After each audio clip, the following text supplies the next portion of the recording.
Nawala siya. Natalo si Alex Ayala ngayong gabi. At bago ka mag-click palayo, bago ka mag-scroll ng mga highlights, at maramdaman yung pamilyar na sakit sa dibdib, pakipos muna. Pakiupo ka rito sandali kasama ako kasi marami tayong kailangang iproseso, marami tayong mararamdaman. At sa totoo lang, sa tingin ko, isa pa rin to sa pinakamagandang nangyari sa sports ng Pilipinas ngayong taon, kahit natalo pa siya. Oo, natalo siya kay Coco Gauff na 6-0, 6-2 sa loob ng 1 oras at 7 minuto. Pasok si Gauff sa semifinals ng Dubai Duty Free Tennis Championships at tapos na ang incredible run ni Alex Ayala. Sobrang gulat, walang nakakaalam na mangyayari to pero tapos na. Yan ang resulta, yan ang score. Pero ang score hindi nagsasabi kung sino talaga si Alex Ayala. At lalong hindi nagsasabi kung ano ang ibig sabihin ng linggong to. Ipapakita ko sa iyo lahat talaga. Sige, bago pa natin pag-usapan ang mismong laban, may isang bagay muna na kailangan mong maintindihan.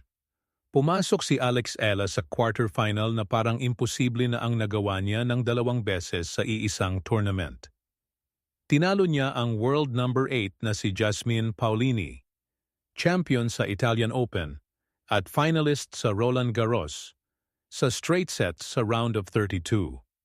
Pagkatapos agad niyang tinalo si Sara Errani na nanalo ng 7 laro ng sunod-sunod at bagong champion lang 2 linggo na ang nakalipas, 7-5, 6-4 sa round of 16. 2 panalo ng sunod-sunod laban sa 2 mataas na kalibre na manlalaro. At ito'y isang 20 anyos na bata mula sa Pilipinas na ranked number 40 lang. Sinasabi ko sa iyo, kung tiningnan mo ang draw at sinabi mo sa akin na makakaabot si Alex Ayala sa quarterfinals ng tournament na to, sasabihin ko sa iyo baliw ka. Maganda, baliw pero baliw talaga. Pinaghirapan niya to. Pinaghirapan niya ang laban-laban kay Coco Gauff. At yan ang dapat mong tandaan. Ngayon, ang laban. Si Coco Gauff ay world number 4. 2 beses ng Grand Slam champion. Nanalo siya sa French Open. Nanalo siya sa US Open. Naglalaro siya na parang kalmadong galit na sinisira ang kalaban.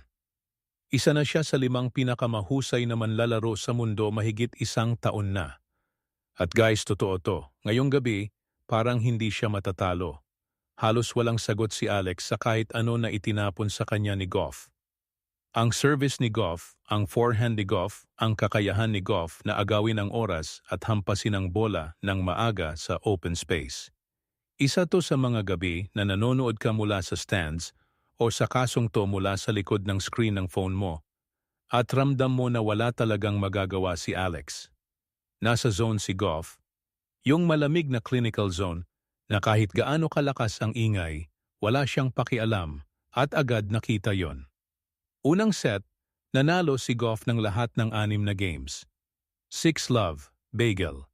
Una itong bagel kay Alex sa buong 2026.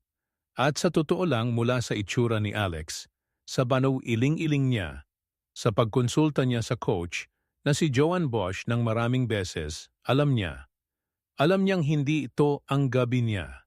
Kapag ganito ang laro at nag-iipon ang mga error, nakakasakit yun sa iyo. Gumawa si Alex ng 33 unforced errors sa laban na to. 33? Ganun ang gabi na parang hindi tama ang hawak mo sa raketa. Hindi tumatalo ng bola tulad ng inaasahan ng utak mo at walang nag-click. Pangalawang set, umabot si Gauff sa 4-0. 4-love ulit. Sa puntong to ang mga Pinoy fans at libo-libong nandun sa stadium, may mga bandila at sumisigaw, tumahimik na. Yung tahimik na nandun ka pa rin, hawak mo pa rin. Pero hindi mo na alam kung ano ang i-cheer kasi lalong lumalala. At eto ang moment, yung isang moment sa buong laban na hindi ko makakalimutan. Si Alex ay 0-4 sa second set. Parang bagel ulit sa 2 set. At alam mo ba ang ginawa niya? Hinawakan niya ang service niya. Tapos binrik niya si Gauff. Naging 2-4. Pagkatapos ng break na yon, biglang nagising ulit ang crowd. Ang mga Pinoy fans nawala na sa sarili sa tuwa. Kumakaway ang mga bandila. Sumisigaw ng malakas kasi hindi pa tapos siya. Ayaw niyang maging double bagel. At kung alam mo ang history ng tennis, ang huling double bagel loss ni Alex ay noong 2022 sa qualifiers ng Madrid Open. 16 anyos pa lang siya noon. Hindi niya hahayaang mangyari ulit yon sa pinakamalaking stage ng career niya. Naka-close ba siya ng gap? Hindi.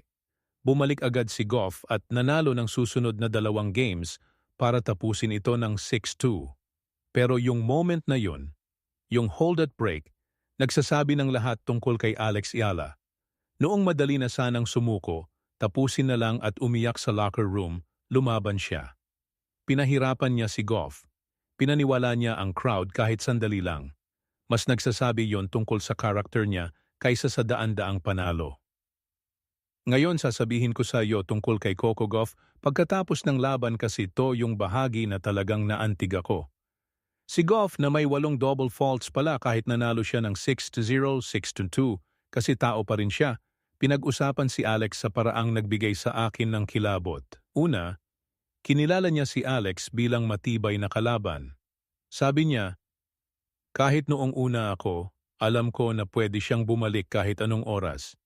Nakita ko na siyang gumawa nun dati. Isipin mo yon. Ang world number 4, 2 beses Grand Slam champion, nanonood kay Alex Eala at iniisip, kahit 6-0, 4-0 na, mapanganib pa rin tong batang to, kaya pa niya. Yan ang respeto. Hindi lang pakitang tao yon tapos yung tungkol sa crowd. Alam mo libo-libong Pinoy fans ang sumisigaw para kay Alex, parang nasa Manila ang court sa gitna ng Dubai. Sabi ni Goff, ginawa niya ang pinaka-Goff na bagay.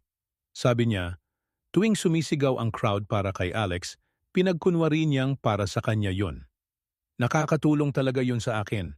Kung hindi mo matatalo, sumali ka na lang. Grabe, nakakatawa at matalino sabay. Nanalo na ng French Open at US Open tong babaeng to pero nagbiro na buwan, biro pa rin sa on-court interview. Respect. Pero eto yung talagang tumama sa akin. Tumingin si Goff sa stadium, sa mga Pinoy fans, sa cameras na alam niyang milyon-milyon sa Pilipinas ang nanonood at sinabi, gusto kong pasalamatan si Alex sa pagdadala ng bagong demographic sa sport. At ngumiti siya at sinabi, alam ko minsan mahirap kapag home crowd ang kalaban, pero maganda ito para sa sport. Kaya magpatuloy kayong masigasig at sumuporta sa inyong player. Hindi lang klase yon. Yan ay pagkilala mula sa isa sa pinakamahusay na manlalaro sa mundo na mahalaga ang ginagawa ni Alex Eala. Na yung paraan niya ng pagbuo ng fans, paglikha ng eksena sa stands, pagpapapunta ng libu-libong Pinoy sa International Tennis Arena, mas malaki yon kaysa sa isang tournament result. Nakita yon ni Goff at sinabi niya publicly at tama siya. Oo, sobrang tama siya. Pag-usapan natin ang mas malaking larawan kasi siguro ngayong gabi habang nakikita mong natalo si Alex, malungkot ka o naiinis. Naiintindihan ko. Naramdaman ko rin yon habang nangyayari. Pero sasabihin ko sa iyo kung ano ang nagawa ni Alex Eala sa Dubai ngayong linggo. At gusto kong maramdaman mo to. Ranked number 47 siya papasok. Kahit wildcard, sa papel hindi siya dapat nasa quarterfinal ng WTA 1000. Tinalo niya si Hailey Baptiste sa round 1.